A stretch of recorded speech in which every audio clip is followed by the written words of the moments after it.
What is going on, YouTube? So today we are in my garage, and if you haven't noticed, the content on the channel has been lacking a lot of this car because I was racing a lot last year and in prior years in Honda Challenge with that 93 Honda Civic, and I wanted to take a little bit of a break this year. I think it's always good to recoup yourself, get the funds back together, start investing and saving again, and in the process, explore other things. So this year I've been doing a little bit of karting. I'm going to be doing more instructing, and one of the ways that I'm going to continue to expand my repertoire of knowledge and seat time expertise is to track this thing. So in today's video, I'm going to show you how you can get your daily driver ready to go on the track in a safe and reliable manner.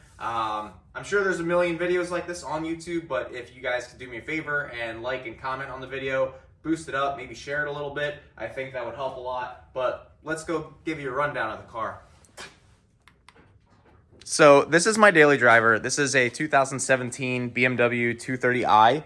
This is a stripper model. It does not have a sunroof. It does not have electric seats. It has manual seats. It has, auto windows and cruise control, but it doesn't have a navigation system. It came with a cigarette lighter, which was really weird, and didn't come with the M brakes. It has halogen headlights, and to be honest with you, I love this thing. I do wish that it had a naturally aspirated inline six like the older BMWs, but I would say that given all of the EPA restrictions and everything like that, that these new car manufacturers have to put up with, it's still a pretty good car. I would say it's still built in the spirit of what the older BMWs were built in, which is a well-balanced chassis that you can go, Autobahn speeds with and enjoy yourself a little bit. Oh, it looks like there was something trying to build a nest in here. That's wonderful. Great. Well, that's what you get when you leave your car outside, but that's why the car is inside now, and I think that's why there was a dead mouse over there. So hopefully that mouse didn't eat any of my stuff, any of my wiring harness stuff. That's a surprise. Anyway, so this is just a very basic car. I didn't do any tunes to it. It's still got the stock tires on it and the stock wheels on it. All right, so these are 260 treadwear tires. They are Bridgestone Turanzas. They come stock on this car, I think. And so, we're not going to be doing anything crazy today. All we're really going to be doing is basically some maintenance. So here's essentially what you need to track your daily. Fresh fluids and maybe some better brake pads. And I got this Bluetooth dongle, and that is going to connect into the OBD port on this thing, and it's going to allow me to see engine coolant temperatures, going to allow me to see oil temperatures, things like that, so that, God forbid, there is an issue, I can pull this off the track and keep it safe because it is my daily driver. So one of the first things that you want to do before you track your daily driver is understand what kind of people, or I guess what kind of experiences out there with tracking a car like this. So I had an RSX Type S before this. That was my daily driver in college, and I was very familiar with a lot of people who tracked their RSX Type S's and Civic SIs. And the anecdotes on the streets were basically to just fill up the oil a quart high so that you don't get low oil pressure in the corners, and put some pads on it and some fluid, and you're good. Now, there are some cars like the new GR86s where you have to worry about oil starvation in corners when you get a little bit stickier of a tire on the car. And generally, as you push a car harder and harder, you run into things where you're going to have to bulletproof the car a little bit more. Because this car is so stock, it is stock, we shouldn't have to worry about much of that. I did a lot of research, and a lot of people are tracking the M package versions of these cars, and also the M240 and M245 and M235, I think. And so those cars are very similar to this. And so my conclusion was that, okay, if I keep an eye on all of the vitals with that OBD Bluetooth dongle, I should be okay. And the plan is to just kind of take it out there, slowly work up the pace, and see if I can learn anything new in a chassis that I've never tracked on track before. So one of the things that I really like to do when I'm prepping a car for the track is getting all four wheels up in the air. In this car, I'm jacking up the car from the front by the front subframe and in the back by the rear differential. And the reason I like having all four wheels up in the air is because you can do brake bleeding, you can do oil changes, and you can see everything. The suspension is at full droop, and it allows you to see if there's anything wrong with the car. But ultimately, I would love one day to have a lift so I could do this without the hassle of running around with a jack, but you do what you can with what you got. All right, so we got the car up in the air. 2 jack stands, one at each corner. There's a subframe on this car, and that's kind of why I was spending a lot of time up front. You jack it up from the subframe. That way you don't have to worry about jacking this side up, jacking the other side up. It's a lot less of a pain. And then in the back, you just jack it up from the diff, as you would any rear-wheel drive car. But look at this. So I'm glad I brought this in the garage because little critters were building a little nest in my oil cap. Nice and warm for them. There's even a little camel cricket dead back there. So I'm gonna vacuum that out and just make sure none of the wires are chewed up or anything. And then we'll get started with removing the wheels. All right, so good news is I don't see anywhere else in this top of this mess of wires and vacuum tubes where the mouse had lived. Sounds like a nursery rhyme. There's really not a lot of wires down there.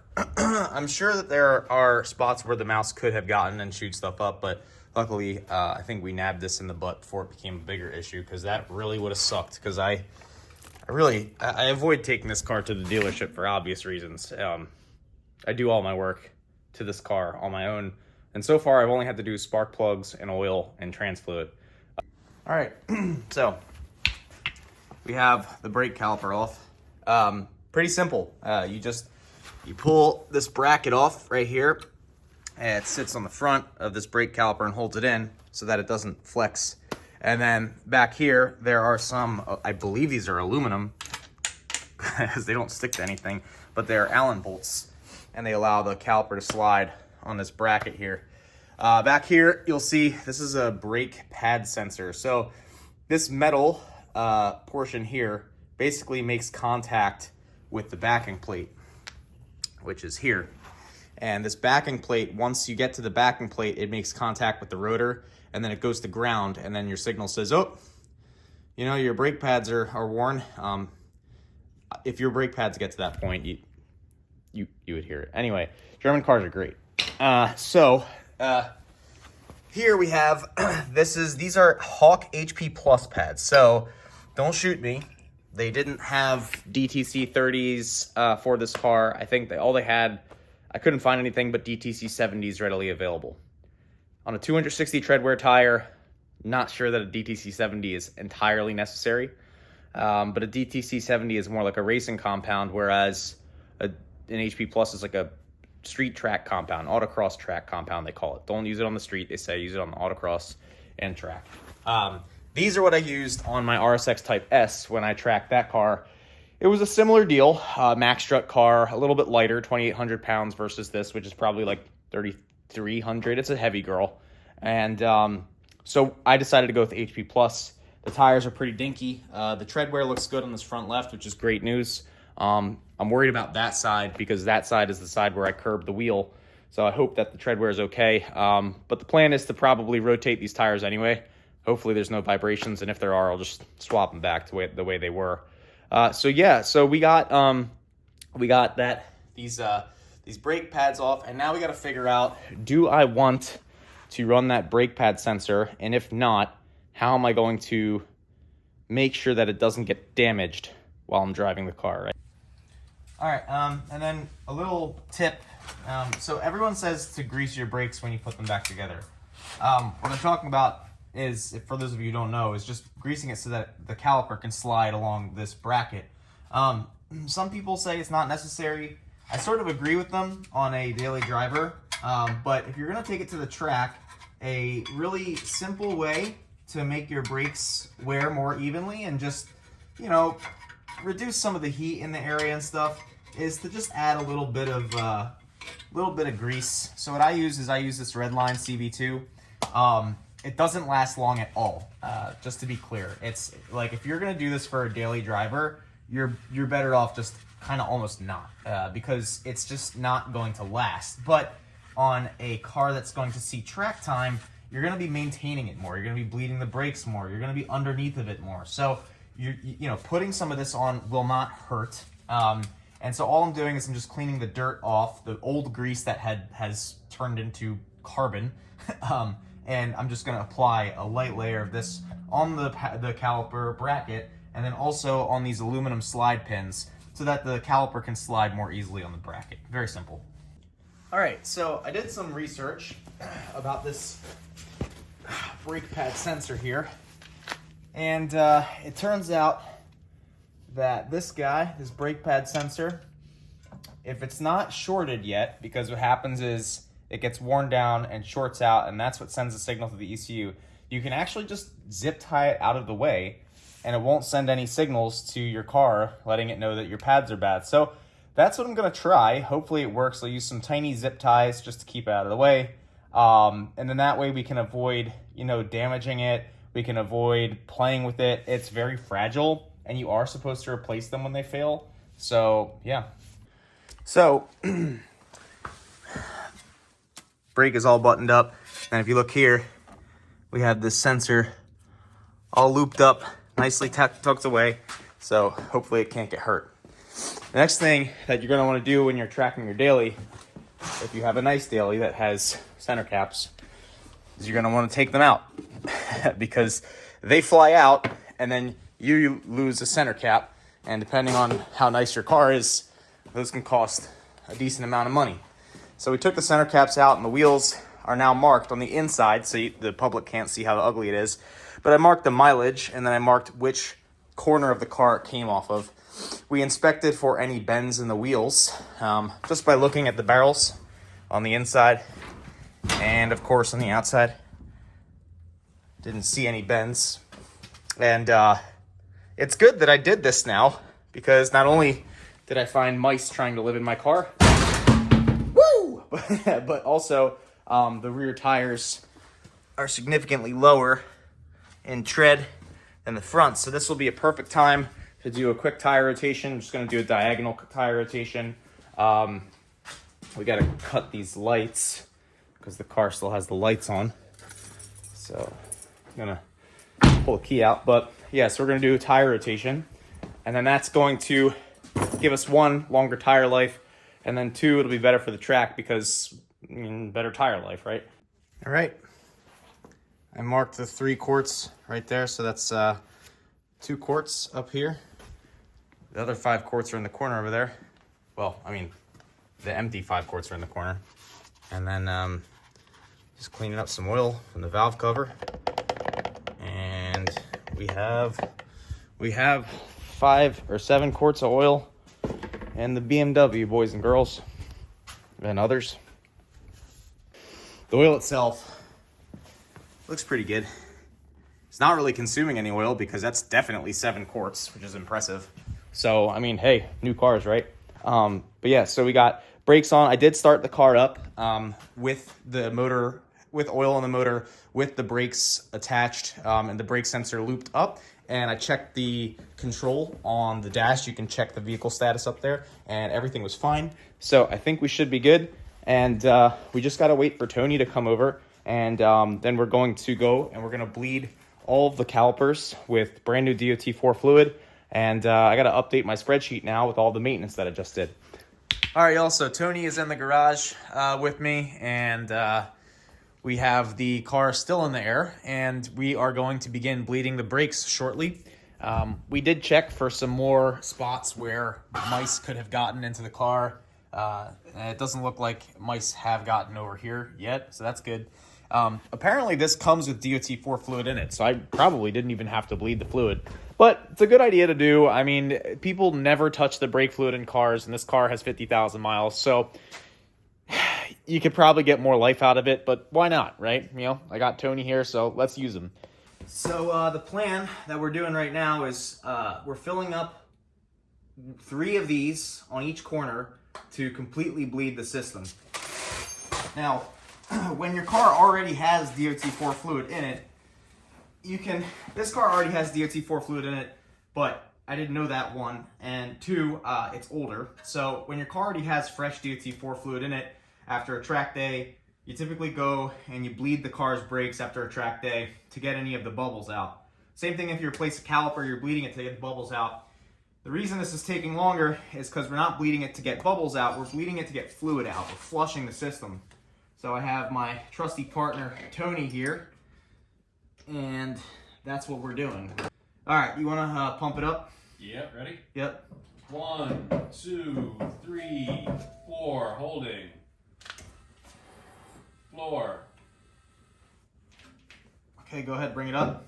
1, 2, 3, holding. 1, 2, 3. Floor. Okay, bring it up. 1, 2, 3, holding. Floor. Okay, go ahead. 1, 2, 3, holding. I don't like that one. Floor. I really don't like that one. All right, bring it up. 1, 2, 3, holding. I'm making the brake fluid.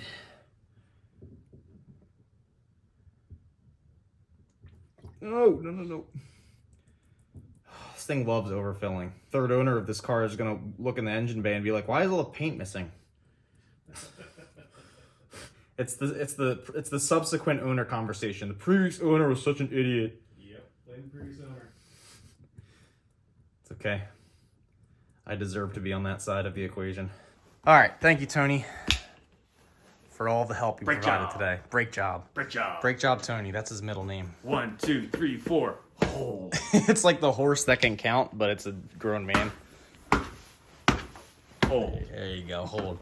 So, yeah, we basically went through and put a ton of new fluid through the system, DOT4, liquid moly.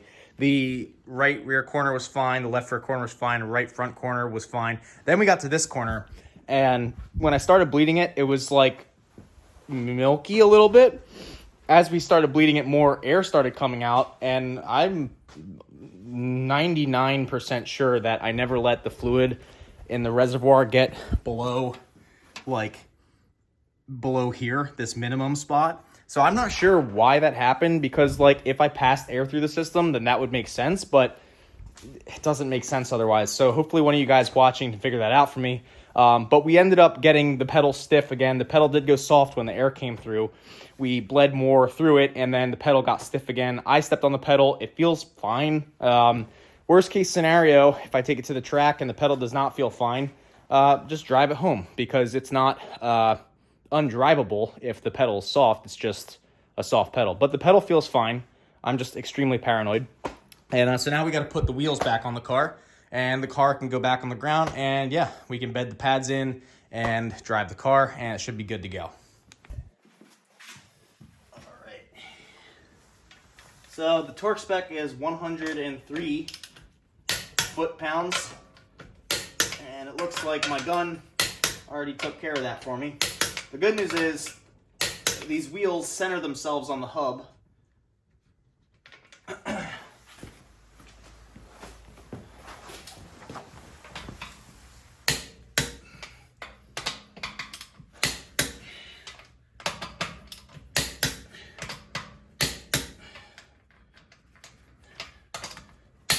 So nobody steals my wheels in paddock, you know. You're live. Gotta hit him with a smile. That's right. I got baby powder in the steering wheel now. You don't need those gloves? I mean, I might save them, to be honest with you.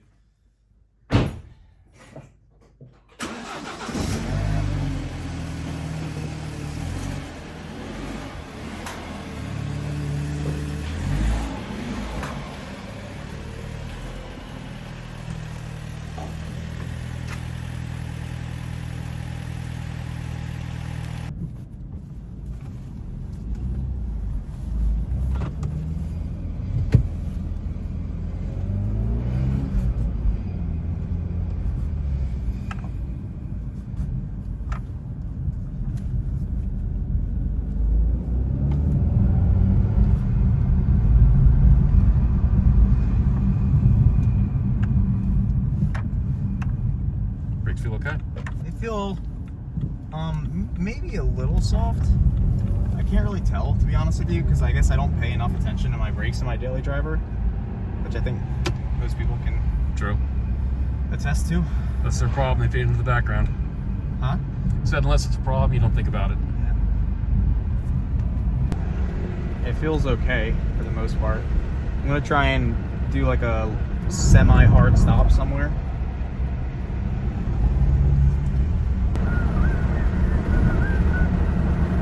That's right. Pick that nose.